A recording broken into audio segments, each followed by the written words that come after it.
Welcome back to Brick and Brand, a podcast at the intersection of retail and entrepreneurship. We're your co-hosts, Delaney and Brettley Roach. Our guest today has pretty much done it all in retail real estate.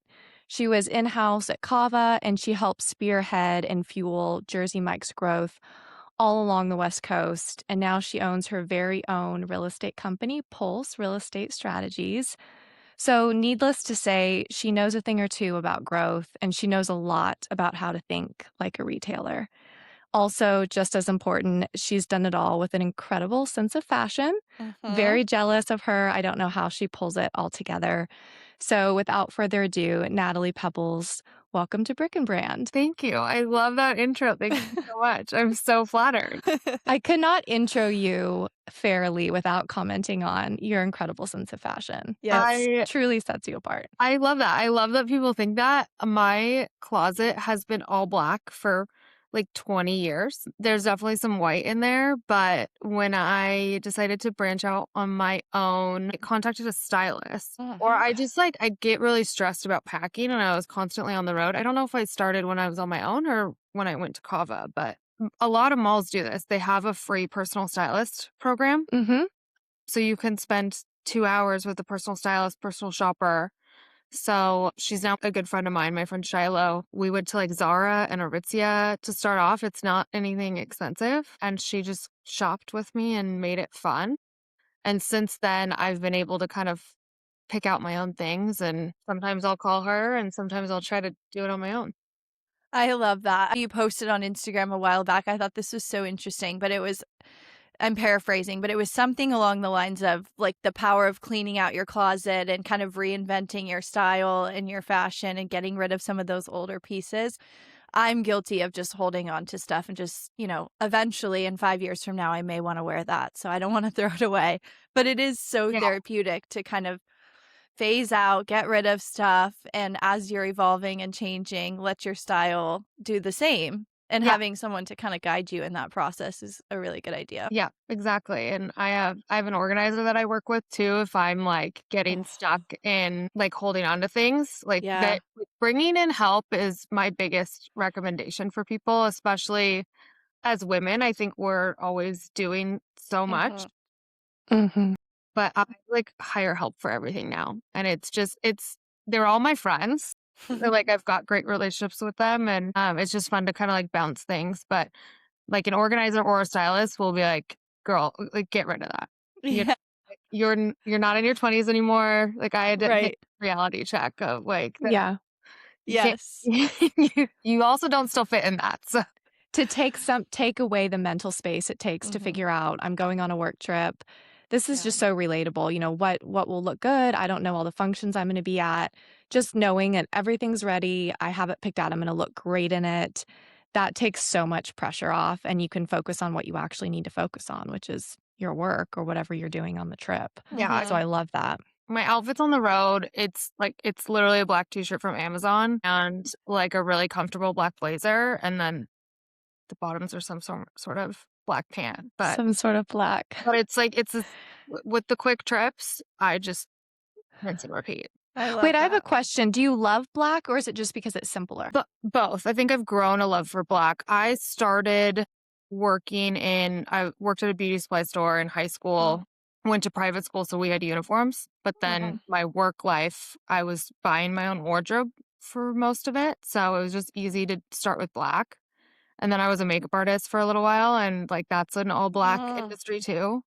And when you're like, especially when you're starting as a broker, you're just broke. Yeah. So I've never heard that before. That's great. Yeah. So it's like if you have black, you can go. You're always gonna look chic. It can go day to night. I think my dad tried to recommend. He did. He bought me a blue suit. And I was so uncomfortable in it. Like I just didn't feel like me. I felt like, a blue version of you. Like a real estate man. Yeah. And so you're just not yourself if you're not wearing something that you feel comfortable in. So Totally. Yeah. like black is 100%. just comfortable for me. And I do have a lot of it at this point, but you could have just a few pieces and every time someone will compliment. how Mm-hmm. it looks. Wow, that's great advice. Yeah. Love Yeah, that. black is timeless. It's chic. I Yeah. love it. I completely agree. Well, we have a lot to get into today, Natalie. I touched on a little in my intro, but there's so much more that you've done and accomplished. So let's get right into some of the meat of your time at various companies. So before you started Pulse, your current real estate company, you spent about 11 years at Jersey Mike's, followed by a brief stint at CAVA. Give us a quick overview of that time in your life. What was your role? How many deals were you touching? And what did that time teach you about what it really takes to scale a brand? Yeah. So director of real estate for both companies.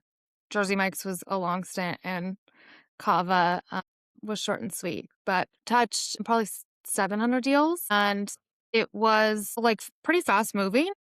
Mm-hmm. So Jersey Mike's was really fun, and it was the franchise side. So you get to work with a lot of different personalities at different levels. So sometimes there's single unit franchisees. Sometimes there's guys that have been doing this for 20 plus years and Mm-hmm. plus stores. So I loved all the personalities, and obviously, 11 years, everybody becomes family in such a way. And so that was great. And the CAVA opportunity came up, and it was absolutely everything I thought I wanted.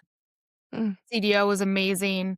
Jeff Gall, Parker Middleton's is a friend and somebody that I really respect and admire in the business. And Chris Levitt, who I met, who was the VP at the time. The whole real estate team was absolutely amazing. The opportunity was a ton of white space on the West Coast. I was going to build out my own team on the West, and they were ready to do deals, which, my specialty is speed to scale. So it was everything I thought I wanted. And I got there and my heart just like wasn't locked. Mm. So Do you think you were burned out, or what do you attribute that to? yeah, there was a lot of burnout. There was a lot of stuff. There's some big reasons why. And my best friend had died like the first day I was at the home office. Oh my gosh. And it was like a town hall at the CAVA home office. And I had walked out of the town hall and like my phone was like blowing up. And I was like, what is happening? And I just like started bawling in the middle of their office. Yeah. It was literally my first day like meeting so many of these people. Wow. They were amazing. Their HR department was absolutely amazing. Like CAVA is such a great, beautiful brand. I think people think like my time was short there for some sort of reason. And it was just, the reason was me. Like my heart was just like not in it. And I don't know, like that probably had something to do with it. There was a lot of like burnout and stuff from before that. But I just was like, I don't know why I can't lock in.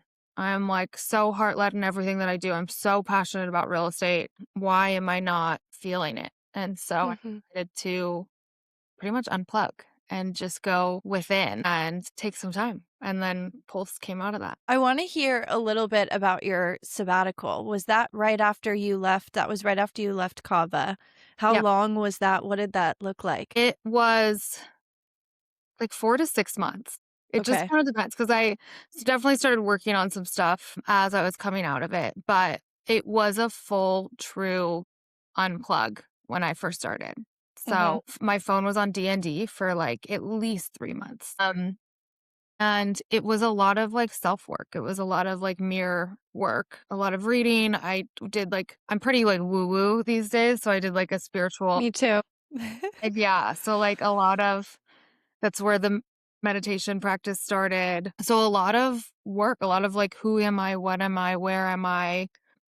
Who do I want to be? What do I want to stand for? And I think, again, as women, we don't necessarily get to turn off fully, and no kids on my end. So it's like, it was really nice to just have a lot of me time. Yeah.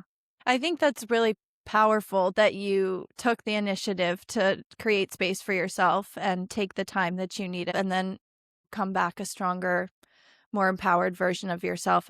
Natalie, you were at Jersey Mike's for quite a while. What's something you learned during that time period working with Jersey Mike's and franchisees that you feel like kind of the way you view real estate and growth now today? Yeah. I think like who you do business with matters, and choosing who you want to do business with. I think staying true to core values, whether that's like the site criteria or just in general, like your business core values and personal core values. Because any flags or like any issues with people you're negotiating with or whatever, that's going to translate over to where the franchisees are going to have to deal with that long term.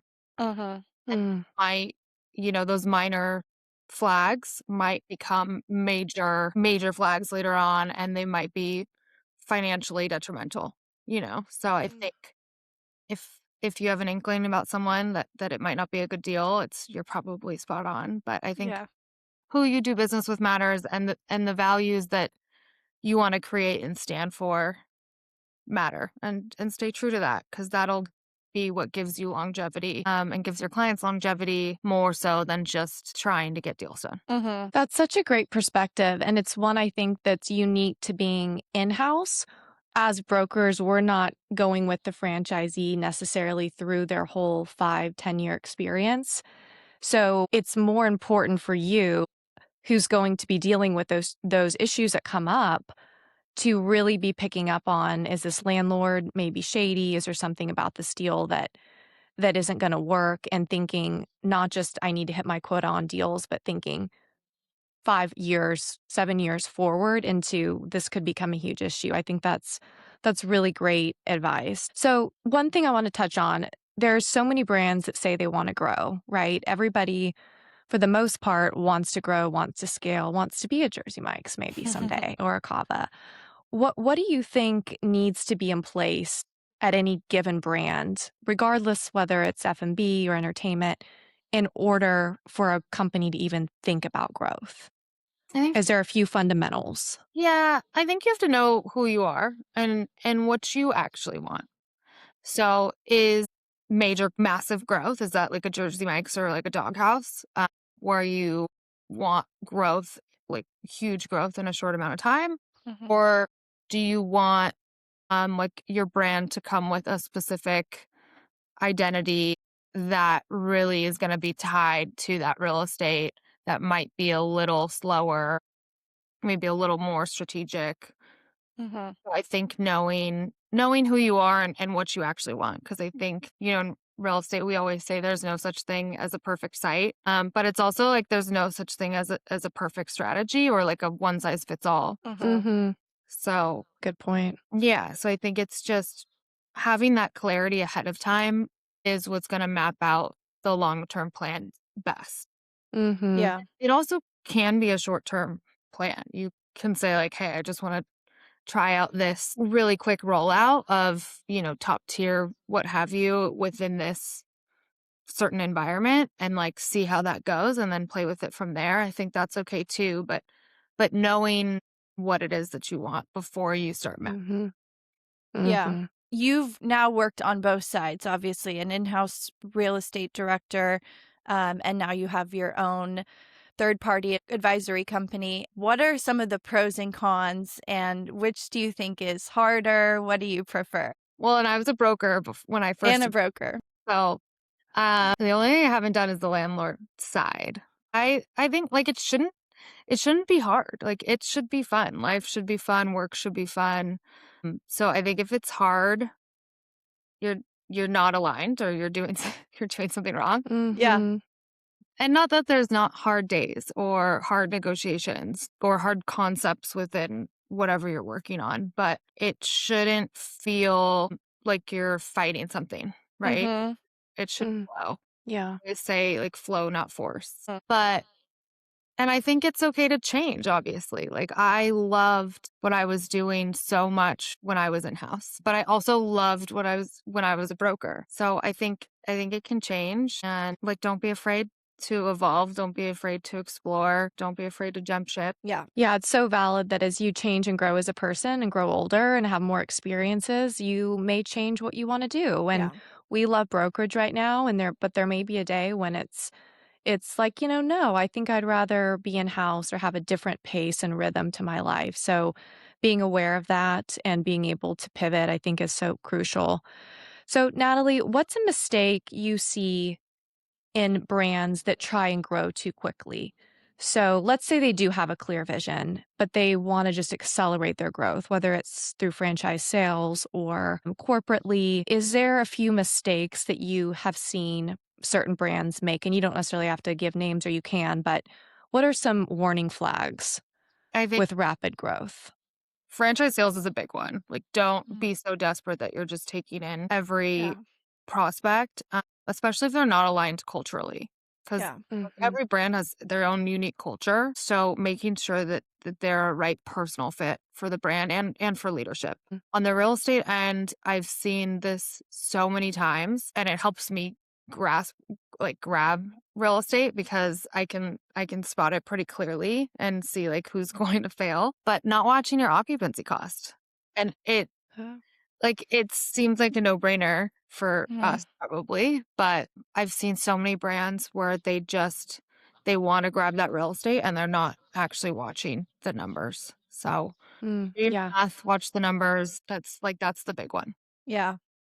I completely agree too. I think the franchise sales is tricky because it allows you to have that vehicle to grow quickly, but you can very easily jeopardize the integrity of the brand and the culture that you're trying to create if you're just bringing on any franchisee that's, got the income or got the capability to do it. So I know Doghouse is one of your clients now, and they are on a very rapid expansion plan.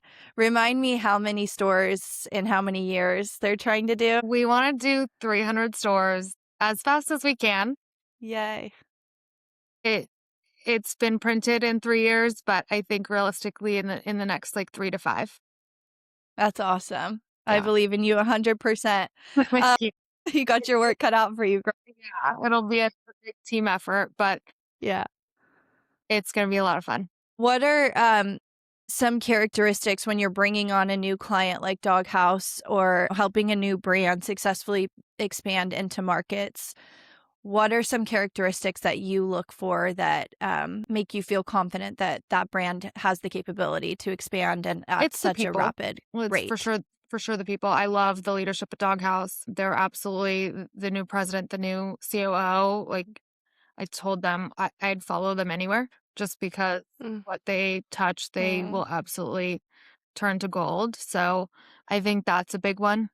And again, it goes back to just like core values and morals, and I think that is a big one for whoever you're working with and partnering with. And then like trust is trust there. Do you trust operations to put together, a very high quality menu? Do you trust and like high quality operations, obviously? Do you trust the real estate to put together the right strategy? So are you empowering each department to do what they do best, or is Mhm. somebody who doesn't actually know that side of the business trying to micromanage every department, right? The companies that do really well hire the best people within each department and like let them do their thing. Mhm. Yeah. Have you Agreed. ever been approached Yeah. by a company or a brand that wanted to work with you, but you were getting red flags? No, this is not good. And you just declined the business? Has that happened? Yeah. And it's like, especially right now, I started my own business because I want to be aligned with what I want to do. So there's definitely a lot of landlords approach me because they want me to, curate a nice tenant mix for them within a premier center, which sometimes it's fun. Like I'll do it more as a at the dinner table like advisory capacity, but it's not necessarily aligned with what I want to do moving forward. So there might be like a great financial opportunity, but right now I'm really focused on staying aligned with me, and that's working with all brands and specific people or something that I'm like living and breathing every day. Like, is it my coffee Mhm. spot? You know, That's got my eye on my Yeah. Yeah. spot. But it's specifically on the tenant side. That's where you see Pulse kind of staying in that lane, growing. Yeah, I don't maybe not necessarily Pulse, but me within Pulse. Yeah, Mhm. that makes sense. Okay, I want to pivot a little bit because you do a lot of other things that are related to real estate that are not exactly deal making at all times. And this is something Delaney and I relate to and we've talked to you a lot about, but you've built this great social media brand, social media presence that's around real estate and deal making and being a woman in the business. What made you start wanting to build a social media presence and start posting? Where did that come from? Was that to try and get more business or just because you were passionate about it? Definitely not passionate about it. It doesn't come second nature at all. It was my first business expense with Pulse was hiring a social media manager. I think my success in business has absolutely come from me being visible and being involved. Mm, I think the reason why Jersey Mike's was able to win the sandwich wars out west, I think a big part of that is like being present at all the conferences and being involved and being on all the panels and all the runways. So I mm, sort of took that and decided, to stay visible as a consultant, especially have that personal brand online, have that social presence. I think a lot of the brands that are on my, my vision board aren't at the conferences. They're probably not active on LinkedIn, yeah. probably more focused on their social media and activations that they're doing within that space. So I want to be able to send DMs and have Mhm. a presence online in that regard. So I think there's more hits to my social media than there are to my website. So that says something Wow. with the way the world is moving. But I did hire help, like we talked about earlier. Like I don't love the camera by any means. I don't love content days. I'm trying to rewire my brain to love that. But hiring a social media manager and a creative team has really helped force me to get out there and Yeah. It's hard to get started. I feel like there's a lot of, I mean, you're seeing so much more about commercial real estate on social media. And I think that's the way, that's kind of the next generation is having that bigger online presence. And obviously for you, it sounds like it's been really successful and rewarding, and that brands and, the people that you want to get in contact with are looking at your social media, which means that it's doing exactly what it's supposed to be doing. But I feel like it can be really intimidating when you're Yeah. starting. And like you said, hiring someone who is an expert in that field, like, great advice. Brettley and I are not experts on social media No. either. And it's a lot for us to set aside time to build content and then post it. And what's some advice you might give to someone who's looking to build their social media presence but is worried about, where do I even start? Are people going to take me seriously? What kind of content should I be posting? I think there's a lot of fear yeah, I around that for think a lot of people. first of all, the fear is normal. We all have it. I've Yeah. talked to a lot of big creators, people that have, hundreds of thousands of followers, and they started with like insecurities and visibility wounds is what one of my coaches calls it. And so everybody has it. Mm. So I think like, let's just Mhm. normalize that. Like, but Yeah. also, like we said, just say yes to the opportunities. Like, just do it. Just get up there. You'll play with it. Definitely have a plan in place beforehand. Like, I knew how I wanted my feed to look. I knew that I wanted it all to be in my voice. Like, I knew the direction I wanted it to go in, and I just worked with the creative agency to put the plan together in that regard. But you can go on Pinterest and get some inspiration and definitely map that out beforehand. I've talked to some Mhm. creators that kind of just like they just film their day to day and they almost wish they would have curated what their feed would look like and like what the flow would be before starting. So Mhm. like figure Yeah. out, what you want it to look like, who you want to be on there and map that out ahead of time, but also like go and get it done. Like just Yeah. Mhm. put it Just put it start. on your Just calendar, start. like content days. And I like we talked about, I try to make Yeah. Fridays more like marketing and business development days. And sometimes that's with my team, sometimes it's on my own, but schedule it the way you would anything else that you would do. You've shared that advice with me before, and I actually went straight back and told Brettley because I thought it was Mhm. such valuable advice. And I mean, when you say it, it's like, Yeah. okay, duh. But really actually practicing it is hard because I think we're so busy doing other things and it becomes kind of an afterthought of, I'm at ICSC, let me set my tripod up and try and get a little bit of content. But if you're really allocating the time and the resources to it and setting aside a couple of hours every week or whatever your schedule allows, if it is part of your brand, then treat it like a business Yeah, and make it exactly. Filming at a conference is actually the hardest. Um, well, it's my social team impossible. also doesn't go with me to those, so they're like, "Why don't you have more Okay. content?" And it's like, it's busy, like You're working. Yeah. your job. But I get for Vegas, I got the Meta glasses, and so they're kind of like on your Ooh. face, so you can't forget about filming, and you just like click and film Smart. while you're walking. Wait, why didn't we do that, Delaney? Yeah. We need to do that. I didn't even That's a think great about that. idea. That's So you genius. basically get content just like through your eyes throughout the day. Yeah, so you do have to like practice balancing your head Yeah. walking around, but it if they're on your face, that's kind of the reminder to film. Yeah. And so Mm. sometimes it might just remind you to take your phone out in the right way, but also having it, you can, Yep. walk the halls and click your little Mhm. glasses. I have a question for you, and this is like selfish because I want to know for Brettley and I, but are you ever bringing a camera into meetings with other people? Are you getting approval from Yeah, them? Is it depending on it the depends. client? I think always get approval. Again, like most people are not comfortable on camera. So Mm-hmm. I'm Right. planning to film.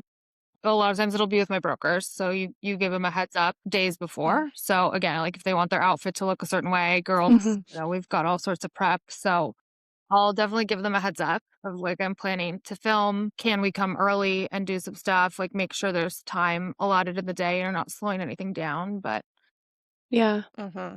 But it definitely like it's I didn't expect how much you'd have to like have it on your mind at all times. Mm-hmm. That's a good point. There's Yeah. so many situations where I will think halfway through, oh, I should be filming this. This is a crazy meeting or this is a crazy tour or whatever, but it's too late because I'm already in the middle of it rushing.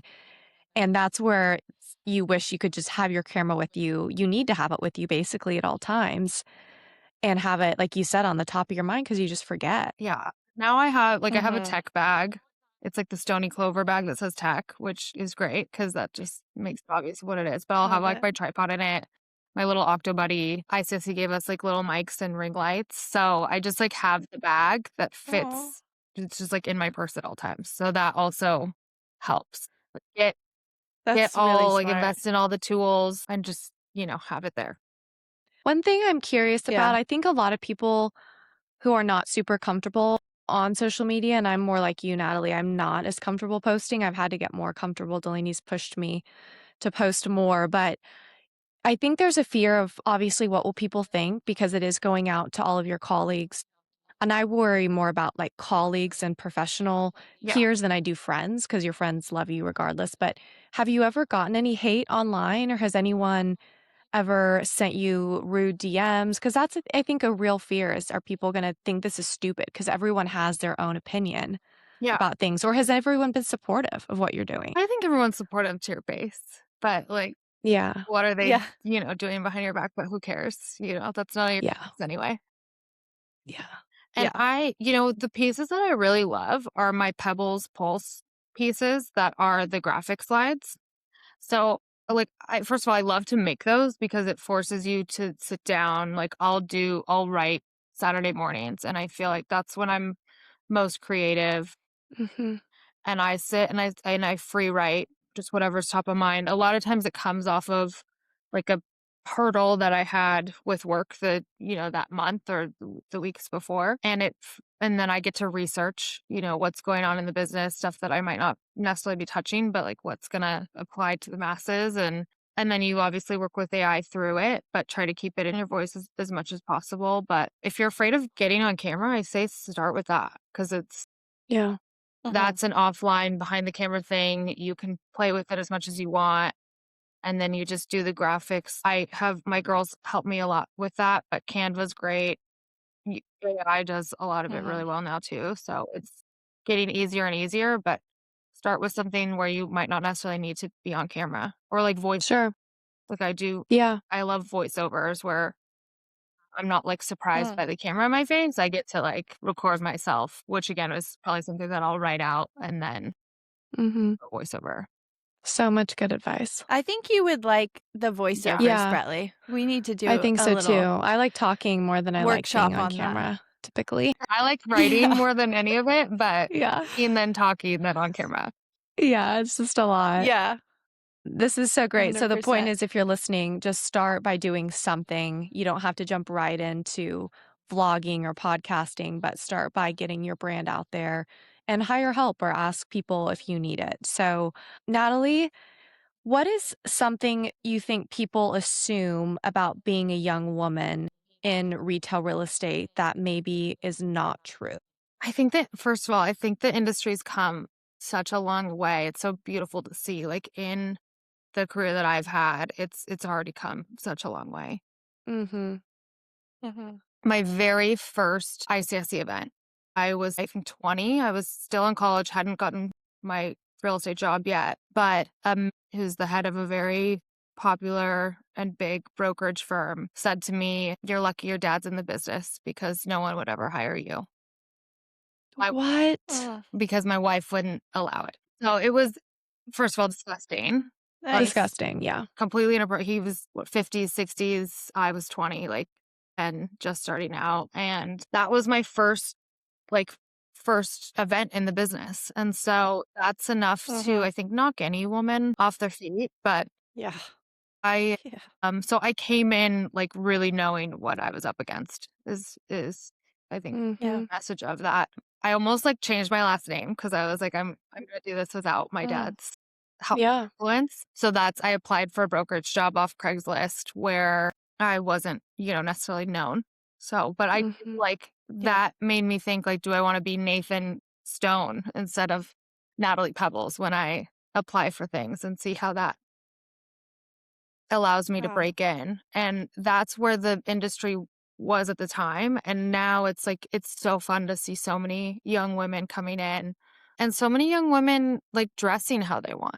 I think as even like before my time, I think the women were trained or that's just their personality type to like wear those power suits. And I'm definitely a power suit person, but that's by choice and that's like authentic to me. I think now it's great to see women be so authentic in who they are and how they want to be. And I don't think that was necessarily always Mhm. the way the industry was. And I say like men or just people in general would put women in two categories where it's like if you're in the power suit and you are like a dominant force, you're probably a tomboy. And am I allowed to cuss on here? Yes. Yes, absolutely. We Like encourage it, in you're the fact. bitch. And like that's For sure. the way men see you. Or there's the cute, pencil skirt, like really attractive female that is probably, sleeping her way to the top. And I think Yeah. put women in those two types of categories. And I do think it's getting so much better. Mm. It's been great to see like within the 20 years of my career that so much has changed. Yeah. And I think like sky's the limit for women in this business now. I think women are going to take over Yeah. the business eventually. I think Sorry, guys. We I'm are. going to get a target on my back. yeah. So it's like, and it's on us women to also help with that. I think the men have their egos and they're definitely competitive. Like it's funny to like be the only woman in the room and watch that. But I think women can be judgmental.